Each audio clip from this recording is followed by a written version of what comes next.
Assalamualaikum warahmatullahi wabarakatuh. Sebelumnya, terima kasih kepada Ibu yang telah memberikan kesempatan kepada kami untuk presentasi.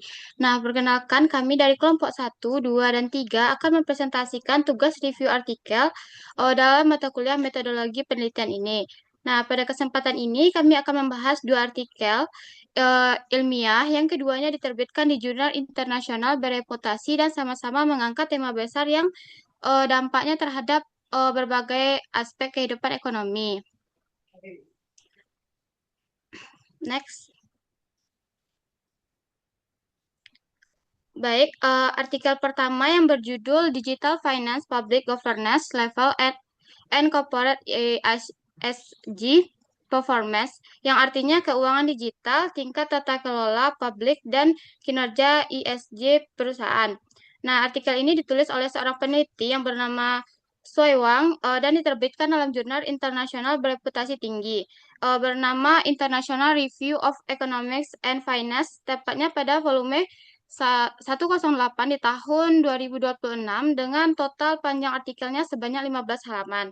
Nah, jurnal ini merupakan salah satu jurnal ekonomi dan keuangan yang diakui secara internasional, sehingga kualitas dan validitasnya penelitian di dalamnya sesudah melalui proses seleksi yang ketat oleh para ahli di bidangnya. Baik, selanjutnya akan dijelaskan oleh Tolib. Kepada Tolib dipersilahkan. Baik, terima kasih moderator. Di sini saya akan menjelaskan latar belakang dari jurnal ini. Memang itu perkembangan keuangan digital yang semakin pesat telah mengubah sistem keuangan global dan membuka peluang baru bagi perusahaan dalam memperoleh akses pendanaan, informasi, dan teknologi. Di sisi lain, isu environmental, social, and governance atau ESG semakin menjadi perhatian dalam menilai keberlanjutan perusahaan. Namun penelitian sebelumnya masih menunjukkan hasil yang berbeda mengenai pengaruh keuangan digital terhadap kinerja ESG. Selain itu, peran lingkungan in- institusional, khususnya tata kelola publik, masih belum banyak dikaji. Kondisi tersebut menjadi dasar dilakukannya penelitian ini. Hanya itu tujuan penelitian. Tujuan penelitian ini itu yang pertama itu untuk menganalisis pengaruh keuangan digital terhadap kinerja ESG perusahaan. Yang kedua itu untuk menguji peran tata kelola publik sebagai variabel moderasi dalam hubungan keuangan digital dan ESG. Yang ketiga itu menganalisis perbedaan pengaruh keuangan digital. Keempat itu membangun kerangka analisis dengan mengintegrasikan resource based view dan teori ekonomi institusional. Itu kajian teori. Kerangka teoritis penelitian ini dibangun di atas dua pilar utama yang saling melengkapi. Yang pertama yaitu resource based view, yaitu yang menekankan bahwa peningkatan kinerja ESG bergantung pada ketersediaan sumber daya kunci berupa modal, teknologi, dan informasi. Dalam perspektif ini, keuangan digital berfungsi sebagai agen restrukturisasi sumber daya yang memecah hambatan alokasi keuangan konvensional dan mentransformasi teknologi digital menjadi sumber daya heterogen yang dapat dimanfaatkan perusahaan untuk membentuk praktik ESG mereka. Untuk yang kedua itu teori ekonomi institusional yang menekankan bahwa lingkungan institusional seperti tata kelola publik secara fundamental memengaruhi biaya transaksi, ekspektasi, perilaku agen, dan efisiensi alokasi sumber daya. Kerangka analisis terintegrasi menjelaskan mengapa efek pemberdayaan keuangan digital tidak bersifat universal, melainkan sangat bergantung pada kualitas lingkungan institusional tempat perusahaan beroperasi. Kedua teori ini kemudian diintegrasikan ke dalam sebuah rantai analitis yang disebut penulis sebagai kerangka digital finance public government level, yaitu corporate ESG performance. Mungkin itu yang dapat saya jelaskan, saya kembalikan kepada moderator.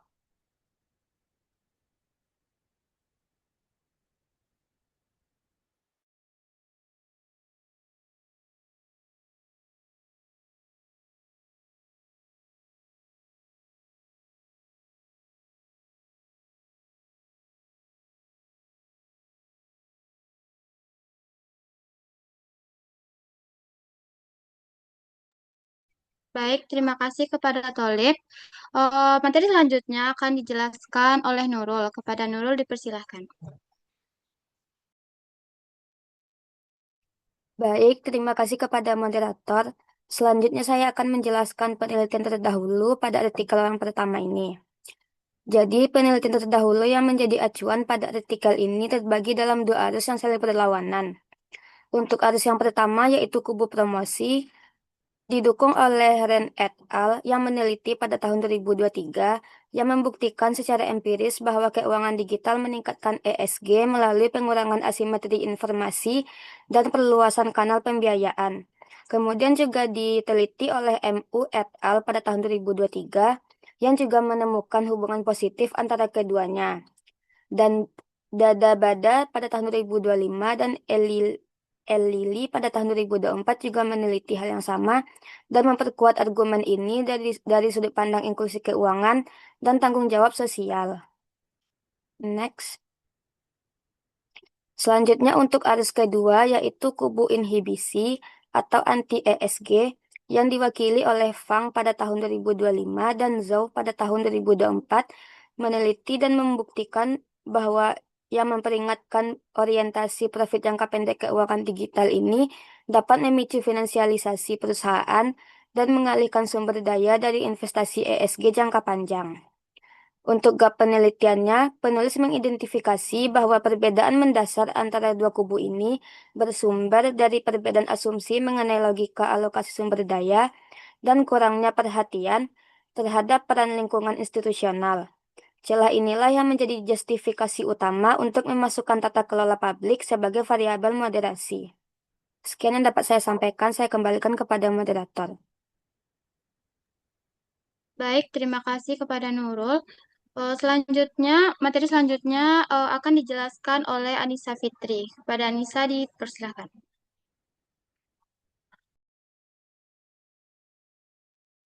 Baiklah, terima kasih kepada moderator. Selanjutnya adalah metodologi penelitian. Nah, pada slide ini dijelaskan metodologi atau cara penelitian dilakukan.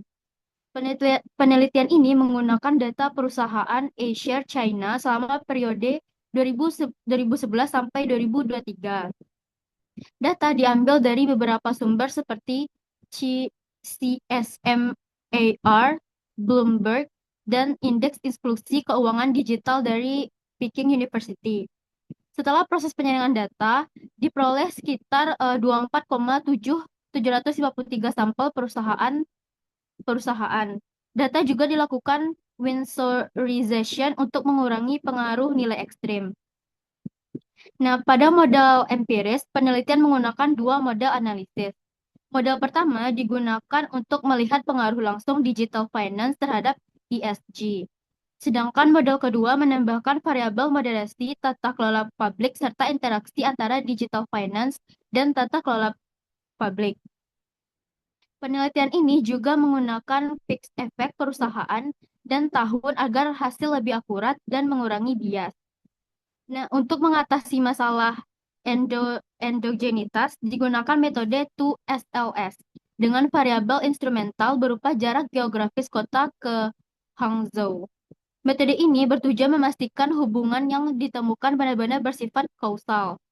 Selain itu, dilakukan 4 uji robustness untuk menghasilkan hasil penelitian tetap konsisten, yaitu yang pertama, mengganti variabel independen, yang kedua, mengganti variabel dependen, yang ketiga, memperpendek periode sampel, dan yang keempat, menggunakan model random effect. Next.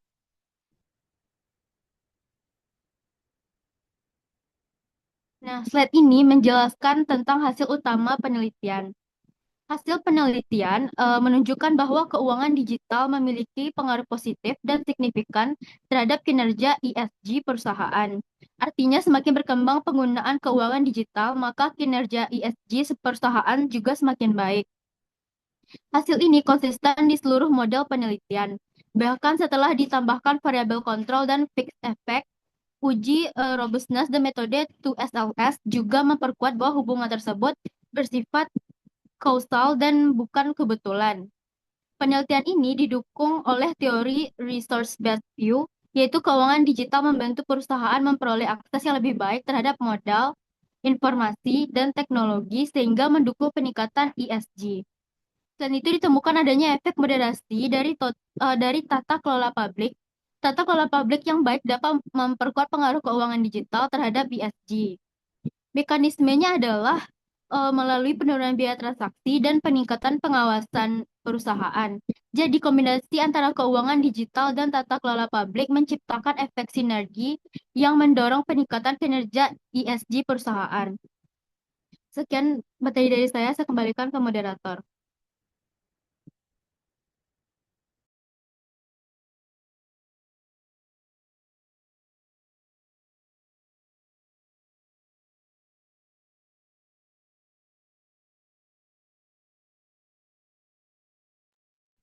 Baik, terima kasih kepada Anissa Fitri.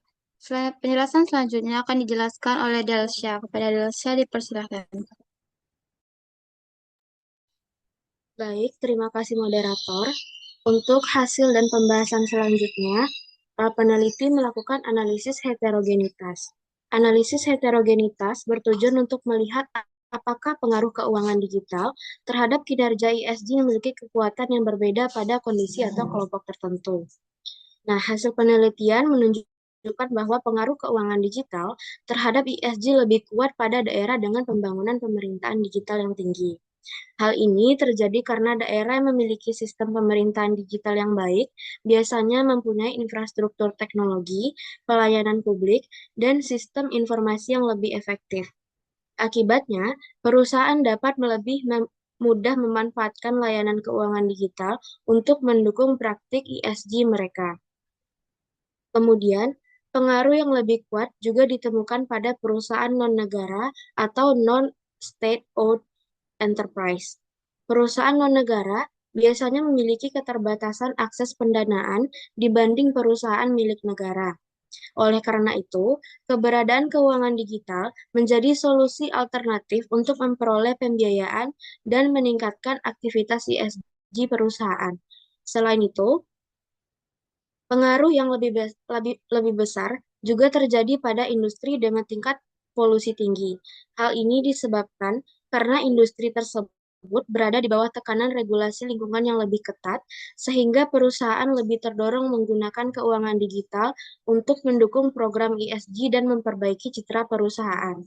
Nah, terakhir, pengaruh yang lebih kuat ditemukan pada wilayah dengan marketisasi lebih matang. Artinya, wilayah yang memiliki sistem pasar dan persaingan bisnis yang lebih berkembang cenderung mampu memanfaatkan keuangan digital secara lebih efektif. Secara keseluruhan, hasil analisis heterogenitas ini menunjukkan bahwa dampak keuangan digital tidak bersifat sama pada semua kondisi, tetapi dipengaruhi oleh kualitas lingkungan, institusional, dan karakteristik perusahaan. Next.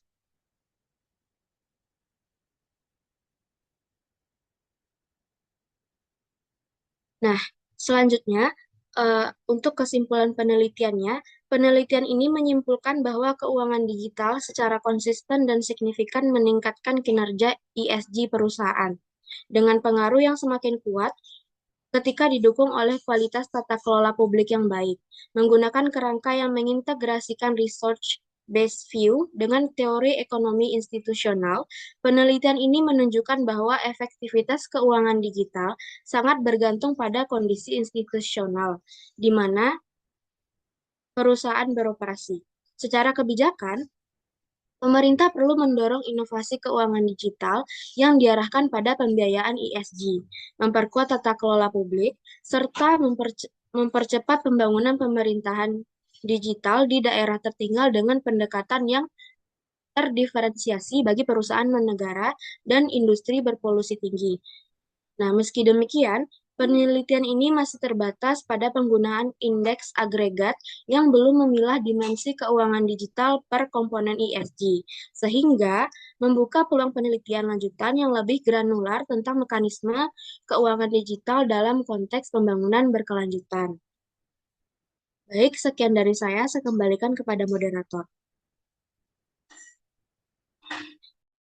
Baik, terima kasih atas penjelasannya Delsia. Selanjutnya kita masuk ke artikel kedua, yaitu yang berjudul Digital Finance Entrepreneurial Choice and the Resistance of Rural Household, yang artinya itu keuangan digital, pilihan kewirausahaan, dan ketahanan risiko rumah tangga pedesaan. Nah, artikel ini ditulis oleh dua orang peneliti, yaitu Li Zhang dan Xin Weisong, dan diterbitkan di jurnal yang sama dengan artikel yang pertama, yaitu International Review of Economics and Finance. Volumenya juga sama, 108 pada tahun 2026. Dan berjumlah 12 halaman. Nah, jadi artikel pertama itu berfokus pada level perusahaan atau korporasinya. Yang kedua ini mengambil perspektif yang berbeda, yaitu melihat dampak keuangan digital pada level yang lebih mikro, yaitu rumah tangga, khususnya rumah tangga di pedesaan. Nah, penjelasan selanjutnya akan dijelaskan oleh Nazwa. Kepada Nazwa dipersilahkan. Baik, terima kasih moderator. Di sini saya akan menjelaskan terlebih dahulu latar belakang dari artikel kedua, yaitu apa sih latar belakang mereka melakukan penelitian ini. Jadi, transformasi digital telah membawa perubahan besar pada sistem keuangan tradisional melalui pemanfaatan internet, big data, dan juga teknologi digital lainnya. Kehadiran keuangan digital memberikan akses layanan keuangan yang lebih luas, cepat, dan juga efisien, terutama bagi masyarakat yang sebelumnya sulit menjangkau layanan keuangan formal, termasuk rumah tangga pedesaan. Jadi, meskipun banyak penelitian telah membahas dampak keuangan digital pada sektor korporasi dan rumah tangga perkotaan, kajian mengenai pengaruhnya terhadap ketahanan risiko rumah tangga pedesaan masih sangat terbatas.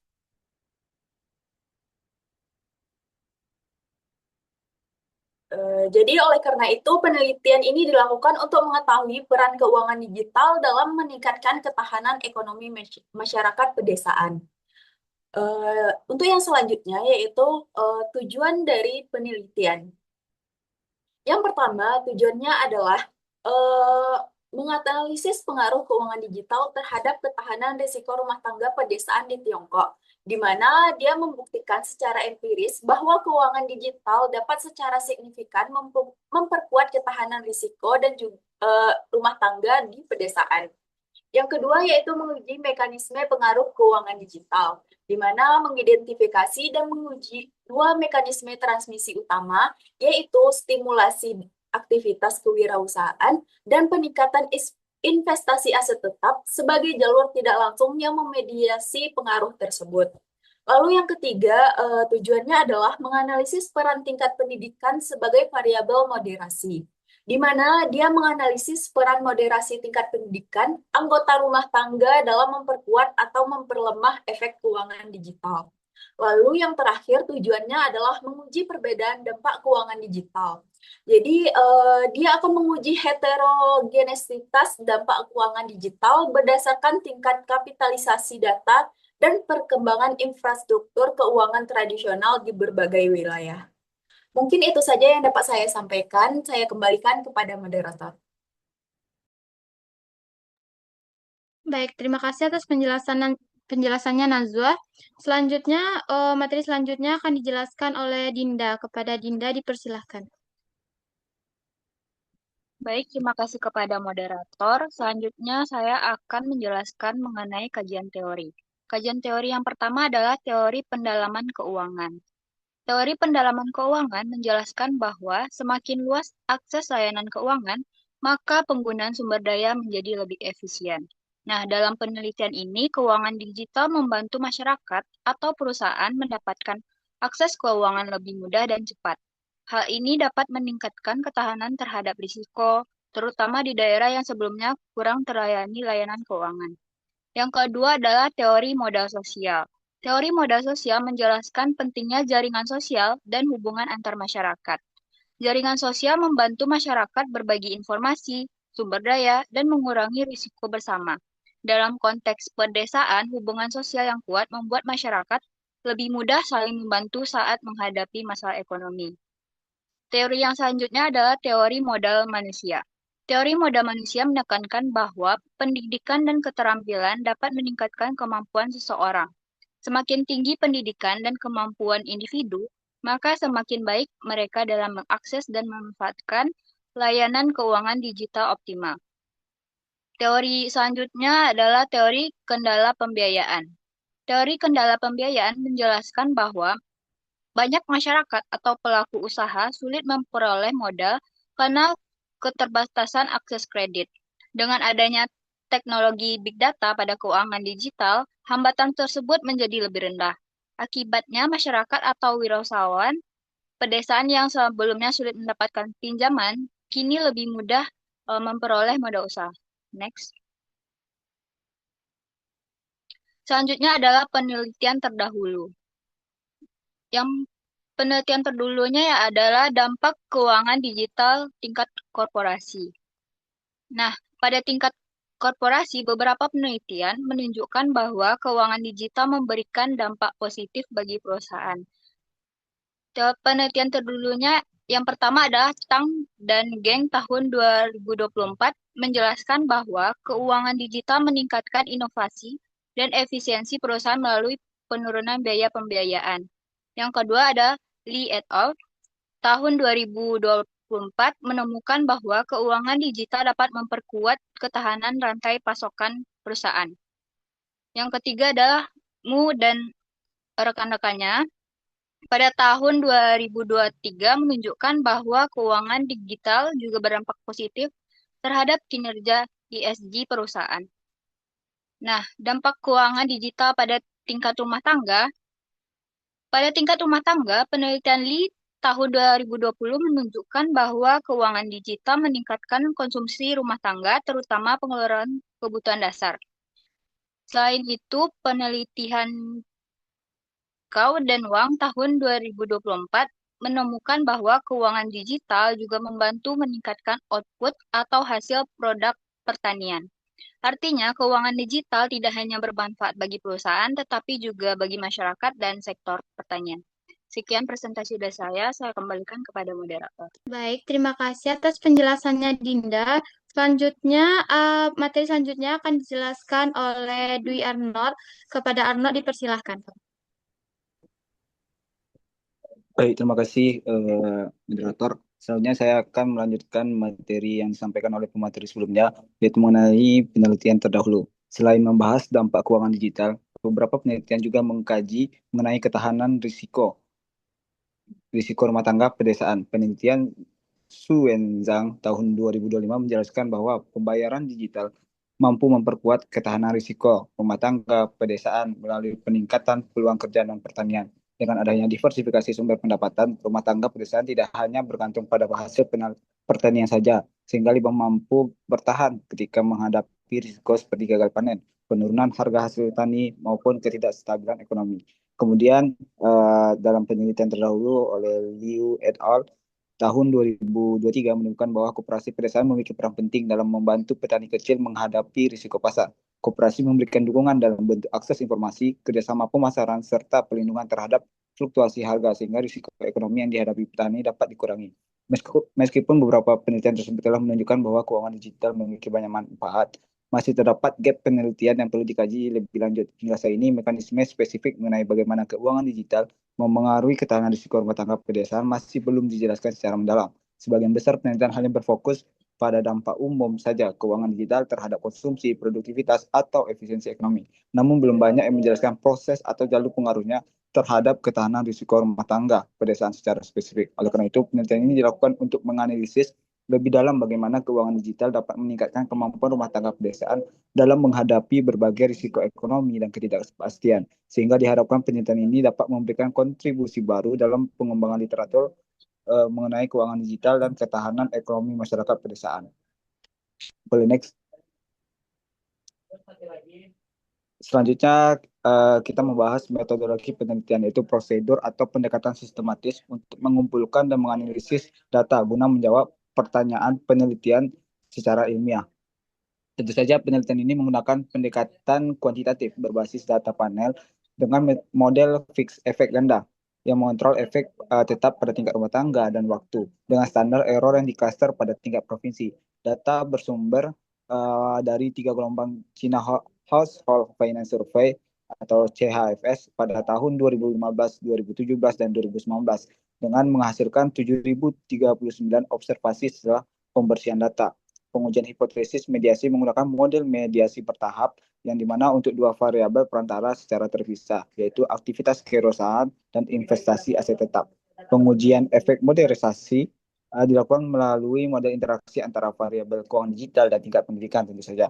Untuk menjamin keandalan hasil, 5 uji robustness diterapkan secara bersamaan, meliputi alternatif fix efek tingkat provinsi, lalu adanya pengurangan variabel kontrol, lalu pengecualian kota-kota besar atau municipality, dan selanjutnya clustering pada level individu. Dan terakhir, uji robustness, yaitu propensity score matching atau disingkat dengan PSM untuk atasi bias dalam seleksi. Mungkin itu saja saya kembalikan pada moderator. Baik, terima kasih atas penjelasannya Arnold. Materi selanjutnya akan dijelaskan oleh Rafif Rio. Kepada Rafif dipersilakan. Baik, terima kasih moderator. Selanjutnya saya akan menjelaskan mengenai hasil dan pembahasan. Pada hasil regresi baseline dengan model dual fixed effect menunjukkan bahwa keuangan digital memiliki pengaruh positif dan signifikan terhadap ketahanan risiko rumah tangga pedesaan. Koefisien yang diperoleh sebesar 0,2131 yang berarti setiap peningkatan suatu standar deviasi pada indeks keuangan digital berhubungan dengan peningkatan ketahanan risiko sebesar 4,88%. Dan temuan ini terbukti konsisten di seluruh 5 uji robustness yang diterapkan, sehingga memperkuat validitas dan keandalan hasil penelitian. Selanjutnya, analisis mediasi menginformasi bahwa keuangan digital bekerja melalui 2 jalur yang tidak langsung.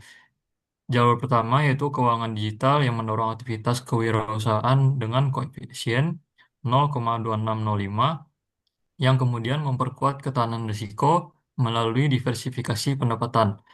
Dan jalur kedua yaitu keuangan digital meningkatkan investasi aset tetap dengan koefisien 0,2266 yang memperkuat fondasi ekonomi sekaligus kapasitas pembiayaan darurat rumah tangga. Dan dari sisi moderasi, ditemukan bahwa efek positif keuangan digital tidak signifikan pada rumah tangga berpendidikan dasar, namun menjadi sangat signifikan dengan koefisien 0,5522 pada rumah tangga berpendidikan menengah ke atas. Interaksi antara keuangan digital dan pendidikan yang positif dan signifikan sebesar 0,0575 mengonfirmasikan bahwa pendidikan berperan sebagai moderator yang memperkuat dampak keuangan digital. Dan terakhir itu ada analisis heterogenitas menunjukkan bahwa dampak keuangan digital lebih kuat di wilayah dengan tingkat kapitalisasi data yang tinggi dan infrastruktur keuangan yang lebih berkembang. Next. Dan yang terakhir ada kesimpulan dari penelitian. Berdasarkan seluruh hasil yang telah dipaparkan, penelitian ini dapat menyimpulkan bahwa keuangan digital secara signifikan memperkuat ketahanan risiko rumah tangga pedesaan melalui mekanisme langsung maupun tidak langsung. Dan secara langsung, keuangan digital meningkatkan akses terhadap layanan keuangan yang terjangkau dan beragam, sehingga dapat membantu rumah tangga dalam menghadapi guncangan ekonomi.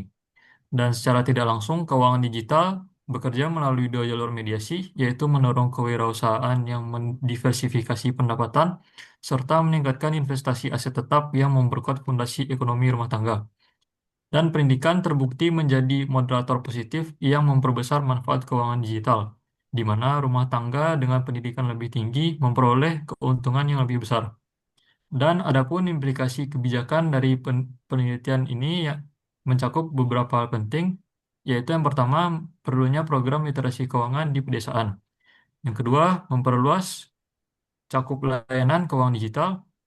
Yang ketiga, fasilitasi kewirausahaan melalui produk pinjaman dan asuransi yang tepat sasaran. Keempat, ada dorongan investasi infrastruktur pertanian. Yang kelima, peningkatan taraf pendidikan dengan penekanan pada literasi keuangan. Dan yang terakhir, ada penguatan kerangka regulasi serta sistem manajemen risiko guna menjamin stabilitas pasar dan perlindungan konsumen di sektor keuangan digital pedesaan. Eh, sekian penyampaian materi yang saya sampaikan. Saya kembalikan ke moderator. Baik, terima kasih atas penjelasannya Rafif. Mungkin demikian saja presentasi yang dapat kami sampaikan. Semoga penjelasan ini dapat menambah pemahaman kita mengenai materi yang dibahas. Kami mengucapkan terima kasih atas perhatian dan kesempatan yang telah diberikan. Apabila terdapat kekurangan, kami memohon maaf. Wassalamualaikum warahmatullahi wabarakatuh.